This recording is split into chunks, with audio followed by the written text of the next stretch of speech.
नमस्कार.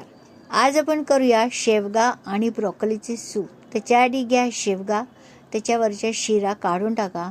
एका छोट्या भांड्यामध्ये 4-5 पीसेस ऑफ शेवगा, एक कांदा, ब्रोकोलीचे 3-4 मोठे मोठे पीसेस आणि 3-4 लसणाच्या पाकळ्या घेऊन कुकरमध्ये एक शिट्टी करा त्याची.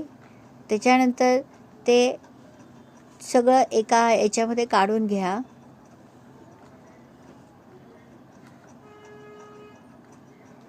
आता आपण हे जी शेवगा आहे ते एका चमच्याने आपण त्याचा जो गर आहे तो चमच्याने आपण त्याचा गर काढूया.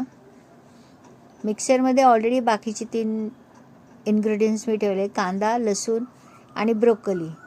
त्याच्यामध्ये आपण हे शेवगाचा गर ॲड करूया. चमच्याने देखील व्यवस्थित निघतो.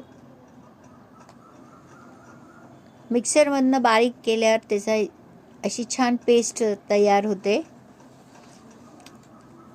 एक भांडं घ्या, त्याच्यामध्ये थोडं तेल, 1 चमचा तेल आणि 1 चमचा तूप टाका. त्याच्यामध्ये थोडं जिरं ॲड करा. चांगलं तडतडलं की आपली जी पेस्ट होती तीही त्याच्यामध्ये ॲड करा.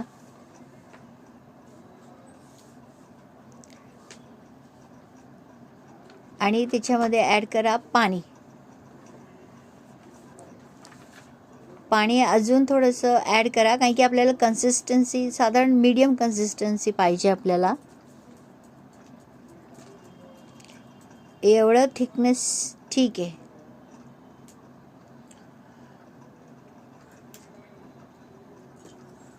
हलवत राहा चांगलं.